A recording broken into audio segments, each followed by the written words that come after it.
was designed as a way to socialize and connect with friends. Many users are increasingly using it to buy, sell, and give away products. Data from Capital One Shopping shows more than 1.2 billion Facebook members per month use its marketplace platform. That's up to 40% of Facebook's total monthly active users.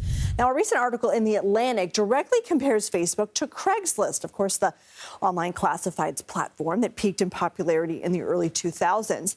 Evan McMurray wrote the story. He's a senior editor at The Atlantic. So, Evan, tell us more about the rise of Facebook Marketplace and how it compares to other e-markets.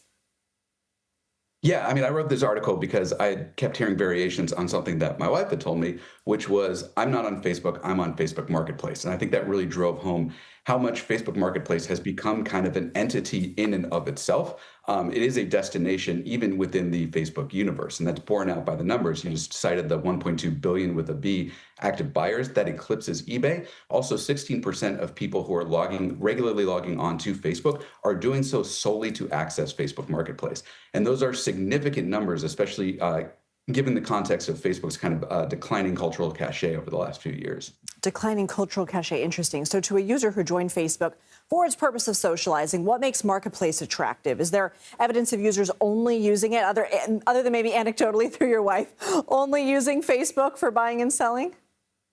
Yeah, I mean, 16% of people who are regularly logging onto Facebook are doing so only to access that Facebook Marketplace toggle. Which I think speaks to the strength of Facebook. Facebook has lost some of its cultural centrality over the last few years with the rise of TikTok and other apps. But I think that obscures how big Facebook still is and the strength and number of connections that it built up over its kind of decade and a half of social media dominance. It can basically embed a classified section onto its platform and turn it into a destination simply because so many people are logging on to do other things and can kind of toggle over, and it eventually becomes what they are using the app for. Does this bode well or bode poorly for the social media app? I mean, if you're Facebook, you're very happy with this. And they have suggested that this is helping them claw back some of the younger users who have been drifting away. They have been drifting away to apps like TikTok. It does now seem that some of them, at least, are starting to come back specifically to use the marketplace function. This is something that I hear from a lot of people, these buy nothing groups. What can you tell us about those? Buy nothing groups are a fascinating factor to this discussion. They're hyper-local. They embrace kind of a gift economy ethos. They embrace mutual aid, and they disdain waste. And it's common for somebody to kind of log on to the Buy Nothing group and say, before I go buy this new, does anybody have this here? At the same time, they're hosted on Facebook, which is a global transaction network, and there's an interesting tension there.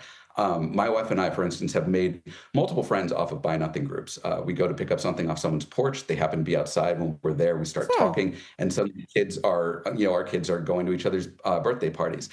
So Buy Nothing groups are really doing the job that Facebook says it's always wanted to do, which is connect people. What's interesting is we don't make friends off of Facebook Marketplace, which at least suggests that something of the transactional nature that so suffuses Facebook in the last few years may actually be getting in the way of those connections. So you could say that Buy Nothing groups are actually doing a better job of Facebook's purported goal, which is connecting people, than Facebook is. Okay, we're almost out of time, but do you see other social media apps and platforms looking to this as a model?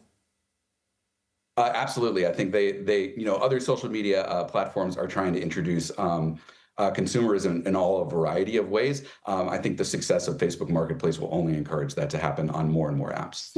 Evan McMurray, thank you.